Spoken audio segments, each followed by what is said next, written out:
Hey, hey! How's everybody doing today? It is Friday, and we are here for another Joyful Friday fun fact. Sorry I'm coming a little bit late this morning, but I had a meeting at 9 o'clock and I just got finished with it, so I'm hopping on before I get into my next appointment. And today we are going to talk about magnesium. That is the mineral that causes a whole host of issues. So what I want to let you know that it's been said that every known illness is associated with a magnesium deficiency. That's right, a magnesium deficiency. So it could be the cure to many diseases if we were to just bring in more magnesium into our lives. And that is from Norma, I guess it's Sheely, and she is a MD and a PhD of American neurosurgery. So she's the expert. I'm not. I'm just kind of bringing you what she was saying there. But it helps to regulate calcium and potassium and sodium in our body. And all of those things are extremely important for our bodies to function properly in our gut, with our blood pressure, diabetes, insulin, all of that kind of stuff. So it's a critical component to over 300 biochemical functions. So we're talking about magnesium, right? And why in some instances do we have a deficiency in magnesium has mostly to do with soil depletion. The GMOs and the way that they're doing crops now, we're not actually getting the magnesium into our food supply. Good morning, Dee Dee. And also we have issues with leaky gut and malabsorption, so that's also coming from GMOs. I'm going to talk about GMOs pretty soon so people understand what that is and how it affects the gut lining. Maybe next week, we'll see. And then also chronic disease state can have a problem with your ability to absorb minerals, and magnesium being one of the biggest. So here's what I want to do. I want to break down some of the things that you might be dealing with that have to do with a magnesium deficiency, and then you'll be able to see if that's something that you might want to start supplementing in your life.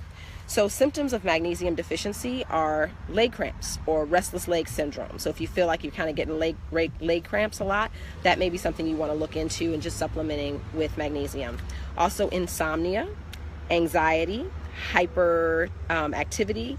And so basically what that does, magnesium actually affects the GABA function of our body, so GABA, and those are like brain waves and things that happen within the body. So those neurotransmitters can be off if your magnesium levels are low.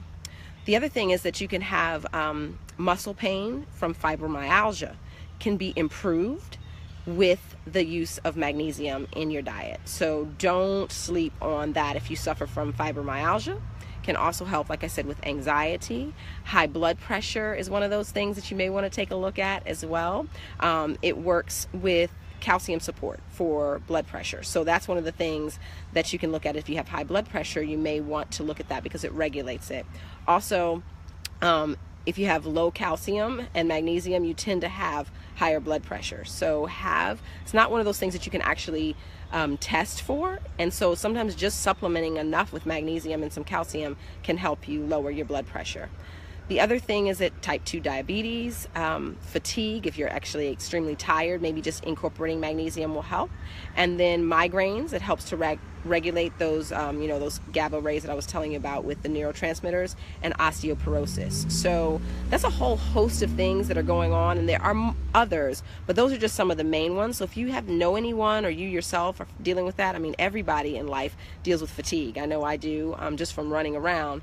And so I actually have had some autoimmune disorders from something that happened to me. It's how I got into health coaching, where I had something called C. diff, which cleaned out the good and the bad bacteria in my digestive tract, repopulated with all bad, and then I had to be on a string of antibiotics. And long story short is that it really did mess up my digestive system. I had to relearn how to eat and rebuild my gut. So people with GI issues like diabetes, people who have alcohol dependency, along with the elderly, are all at risk for a low absorption rate of magnesium in their bodies. So there are 5 different types of magnesium that you can actually supplement with, and one of them is magnesium citrate, which is what you can get in Calm, and then other ones, and then there are, like I said, 5 other. There's even an oil that you can put on your body that's a magnesium oil that helps with absorption. So I've got a loud truck coming by. It's live. Give me 1 second while it passes. But what you want to think about doing is really just drinking. I drink one of these, like a spoonful of this every night before I go to bed. It actually helps you go to sleep and to calm down. So even if you have kids, they have Calm for Kids. You may want to give them a little bit before they go to bed. It takes them down. And then the other thing is it helps to regulate. If anyone deals with constipation or anything like that, you'll have a nice bowel movement. If you have too much of it, sometimes it can create diarrhea, so be careful of that. So what you'll want to do is just back off how much you're putting in there, and you can find that place that's great.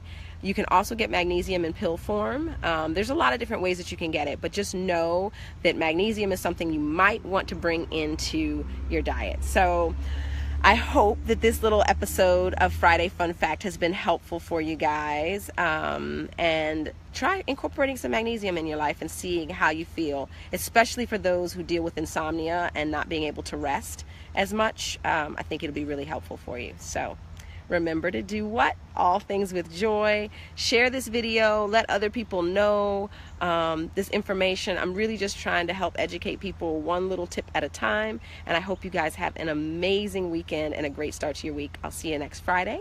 And if you have any, ideas or things that you want to know about, you want me to research for you and bring to you, just let me know in the comments section. All right? Peace and blessings. We'll talk to you later. Bye-bye.